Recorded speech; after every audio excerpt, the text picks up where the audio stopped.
¿Has visto alguna vez un cadáver?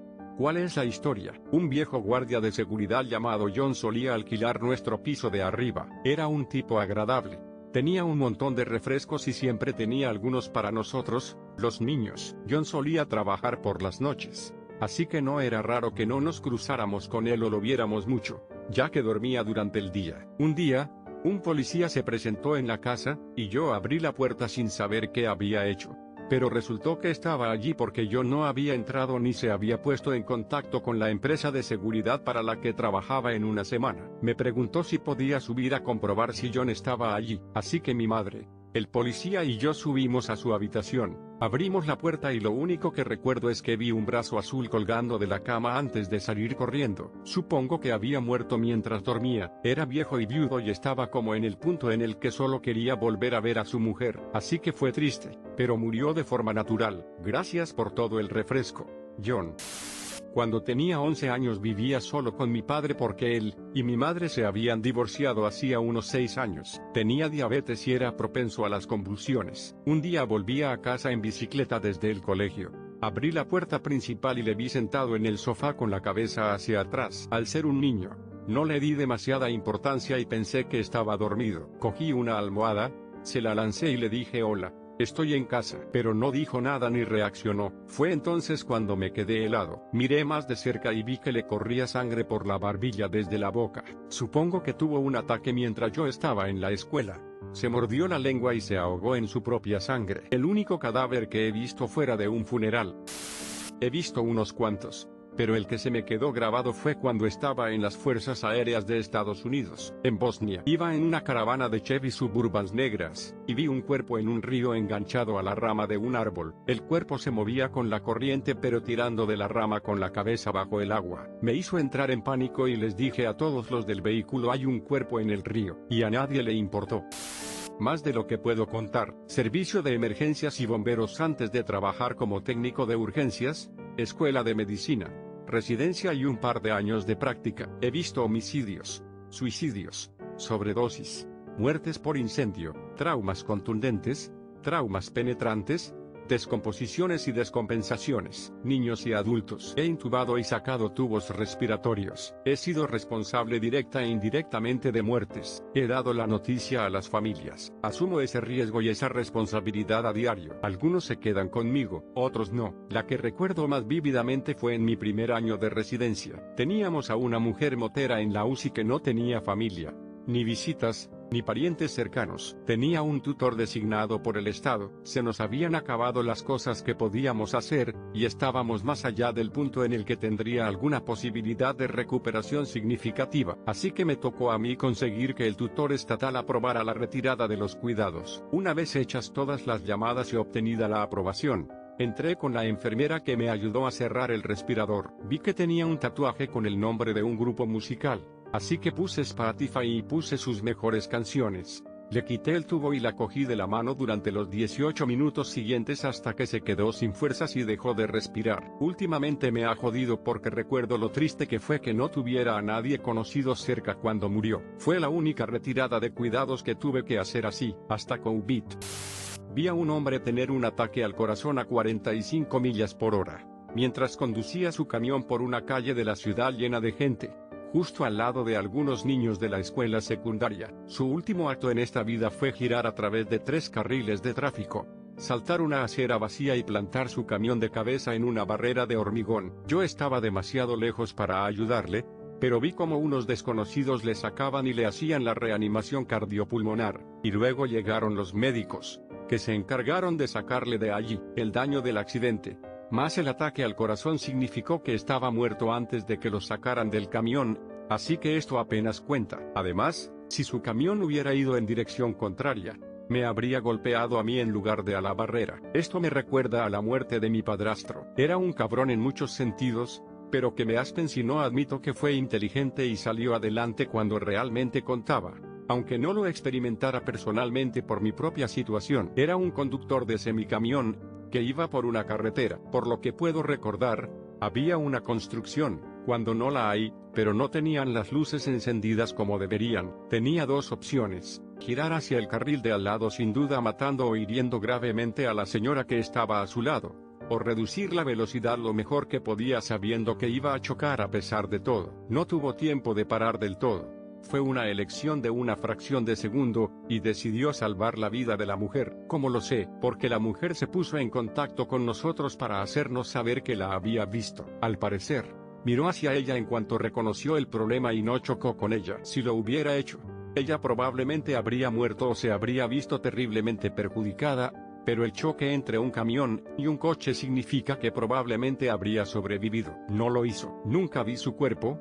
Algunos días tengo curiosidad, otros me alegro de no tener esa imagen. Por muy complicadas que sean mis emociones hacia él, no quiero saber realmente cómo es una persona con la que hablé no hace ni 72 horas después de haber sido aplastada, asesinada y reparada. Han pasado casi 6 años desde su muerte, casi al día. Es extraño. Creo que lo peor es que si buscas la historia hoy los informes siguen afirmando que las luces estaban activadas en el momento del choque, porque eso es lo que afirman los de la construcción, y mientras había testigos que decían lo contrario, y les decían que se encendieron después. El informe oficial publicitado es que simplemente no estaba prestando atención. Si no fuera por los otros múltiples testigos lo atribuiría a un trágico accidente, pero los otros testigos no ganan nada mintiendo, y los trabajadores de la construcción ganan todo si se cree su mentira. Lo odiaba, pero igualmente odio que se cagaran en él de esta manera.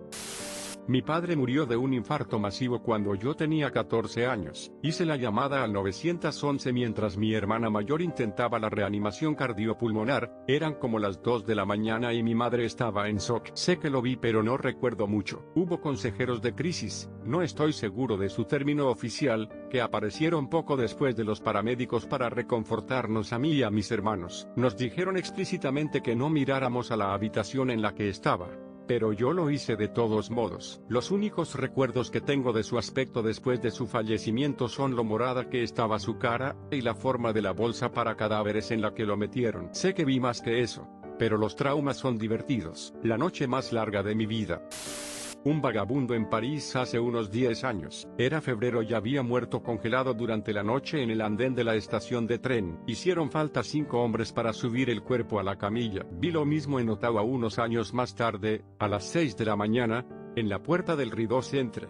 Un hombre había tomado algo y se había desmayado en la puerta de la terminal de autobuses, y a la mañana siguiente lo encontraron como un bloque de hielo. Fue todo muy surrealista. Debían de hacer 30 grados bajo cero con sensación térmica y, sin embargo, este hombre se congeló en la puerta de un maldito centro comercial en el corazón de la ciudad. ¿Cómo? Sus ojos estaban todavía abiertos y vi la escarcha en ellos. 2 veces, ambas debido a accidentes de coche. Ambas en el mismo año. El primero fue cuando me dirigía al aeropuerto de Toronto para recoger a mis padres. La carretera 401 desde Kitchener era estúpida, como de costumbre, así que seguí el consejo de Google de tomar carreteras secundarias, y giré en una intersección solo para ver inmediatamente a un ciclista tirado en la carretera en un charco de sangre, rodeado de policías que no lo atendían. Había sido atropellado por un camión de transporte y murió al instante. Ojalá me hubiera quedado en la 401. La segunda vez fue unos meses después. Estaba viviendo en Atlanta para hacer unas prácticas, y conducía hacia el trabajo a las 6:30 de la mañana por su concurrida carretera de circunvalación.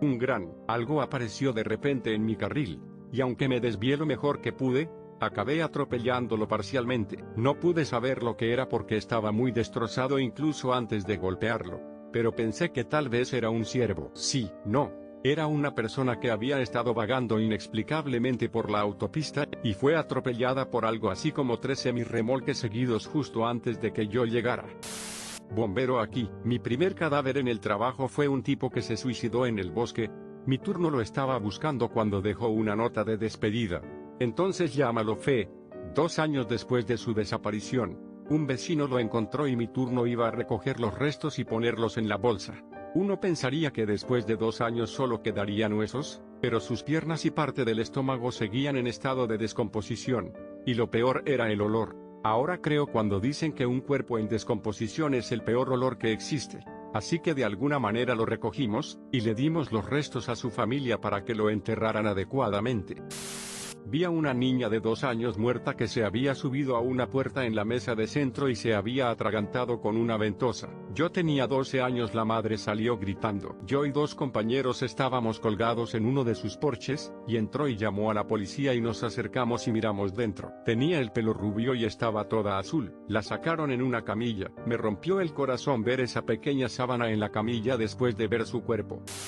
Hace un par de meses volvía a casa del trabajo, y vi una gran columna de humo delante. Me acerqué a donde estaba y vi un camión de lado con el conductor levantándose por la puerta y una moto en el suelo. Había un incendio en el suelo. Supongo que en el parachoques del camión, y nadie lo estaba apagando. Los transeúntes se habían apresurado a ayudar, pero aún no había bomberos ni equipos de rescate en el lugar. Al final me di cuenta de que no era un parachoques lo que estaba ardiendo, sino un cuerpo. El motorista estaba muerto en el suelo, con la cabeza en llamas y los brazos levantados como si todavía estuviera sujetando el manillar. Horroroso. Todavía no puedo superarlo. Se estrelló contra el camión lo suficientemente fuerte como para volcarlo. Joder.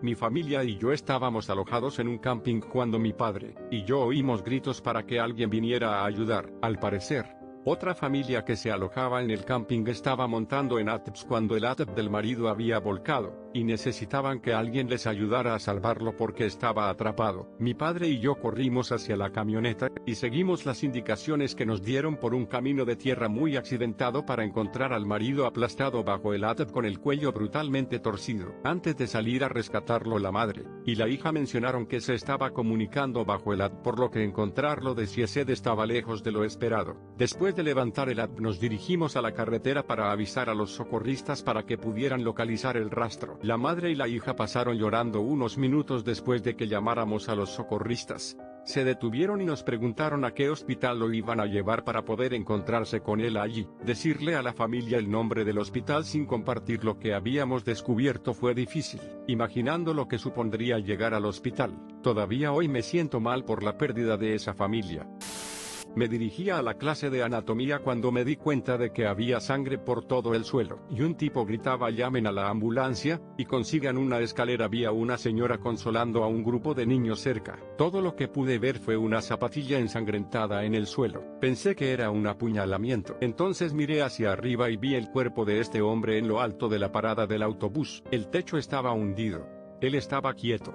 La sangre estaba por todas partes. No voy a hablar de lo que vi porque todavía me atormenta hasta el día de hoy. La clase de anatomía de ese día, hicimos anatomía de cabeza y cuello, no fue buena.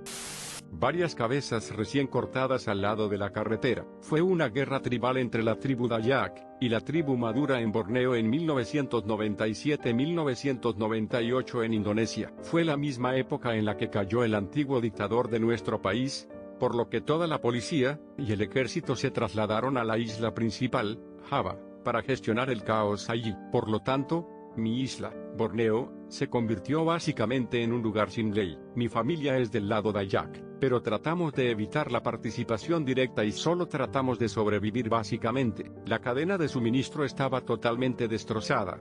Algunos días solo teníamos arroz y aceite para comer, ya que todos los mercados estaban cerrados o asaltados. Dormíamos con cuchillos al lado de la cama.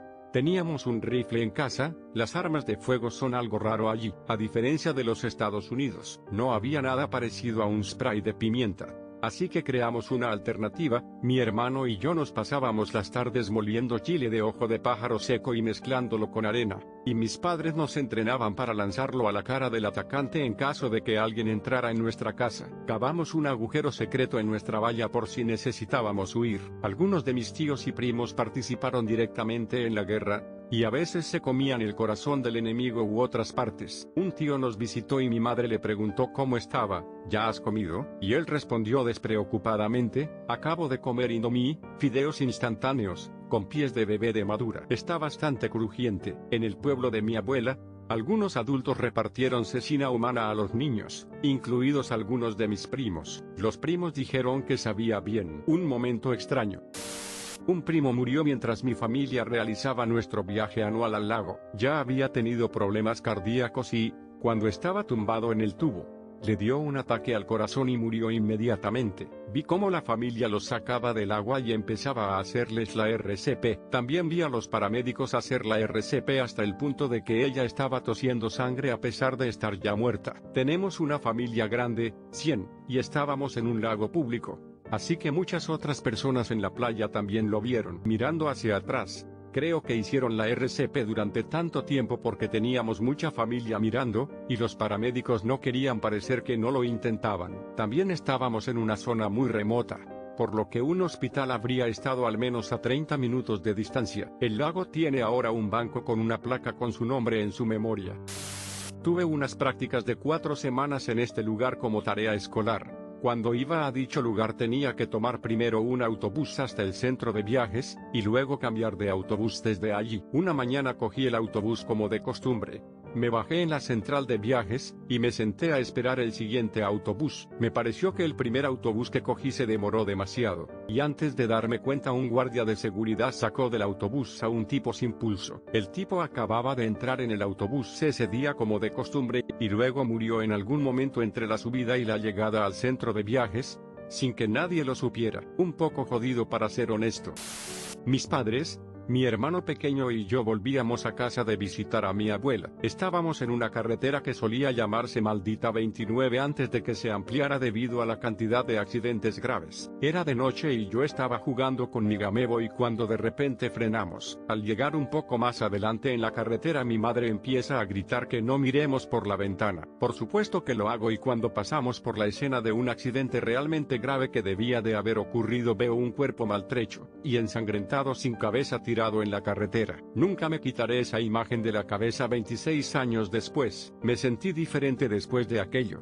No sé muy bien cómo explicarlo, pero me dejó un poco descolocado. En el instituto teníamos un programa de prácticas en mi último año en el que íbamos a diferentes departamentos de policía, y veíamos cómo funcionaban y qué hacían en el día a día. Estuve con un par de detectives en una de nuestras visitas, y ojo, solo éramos 2 detectives y yo. Uno de los detectives recibió una llamada por una mujer mayor que había muerto en su casa. Decidió llevarme con él y no me lo pensé mucho. Entré en una casa y allí estaba la anciana fallecida. No tuve mucha reacción al ver el cuerpo. Parecía que había fallecido en paz. Lo que realmente me impactó fue cuando empezó a aparecer la familia. Estaba de pie en la casa, y uno de los miembros de la familia se acercó a mí y me dijo ¿quién es usted? Y yo dije un interno. Siento mucho su pérdida y nunca olvidaré la expresión de su cara.